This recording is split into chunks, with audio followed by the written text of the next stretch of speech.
Today we have Miss Saxelby from the Hawken community, a teacher at Hawken School.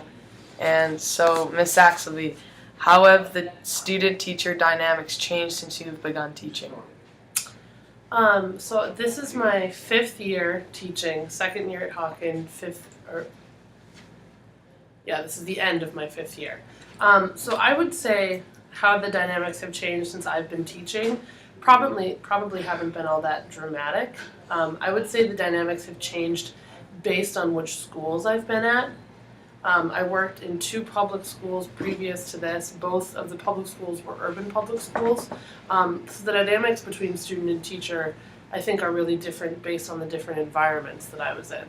So in the urban environment, the dynamics were far more, for not all students, but for many students, like far more contentious, far more sort of argumentative than I feel like they are here at Hawken.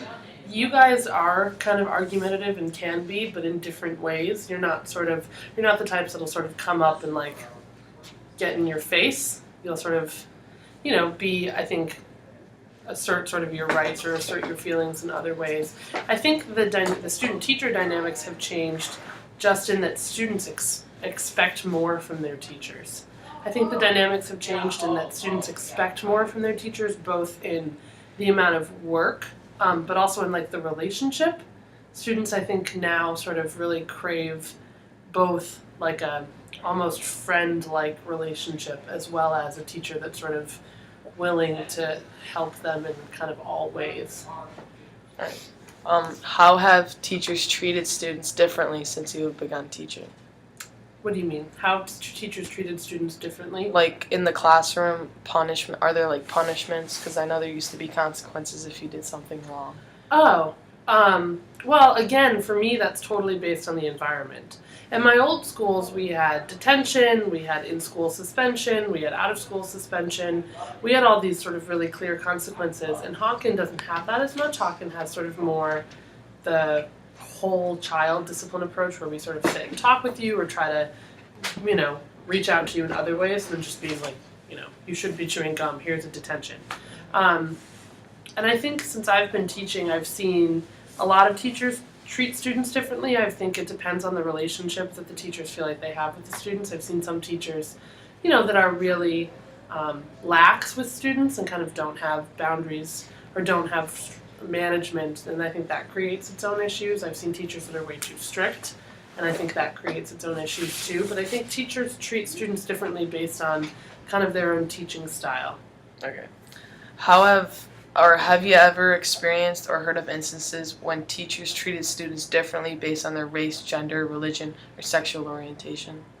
Yeah, I've never done that as a teacher, but I've experienced that in schools. At my first school, we actually had sort of a formal issue of a teacher that had gotten really upset with a student and made a racial slur.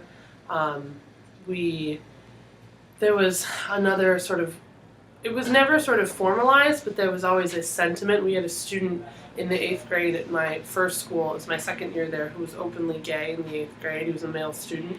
And we definitely had some issues around the faculty treating him differently, but it was hard because no one could ever say, it was hard to ever say, like, you're, treating the student differently because he's gay, because then everyone would say, oh, no, we're not, and da-da-da-da.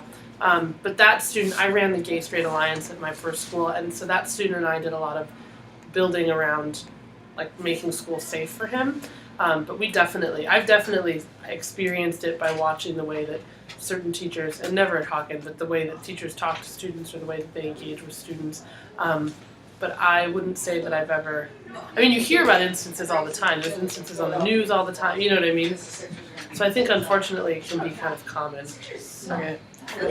What's the first thing you think of when you hear student rights?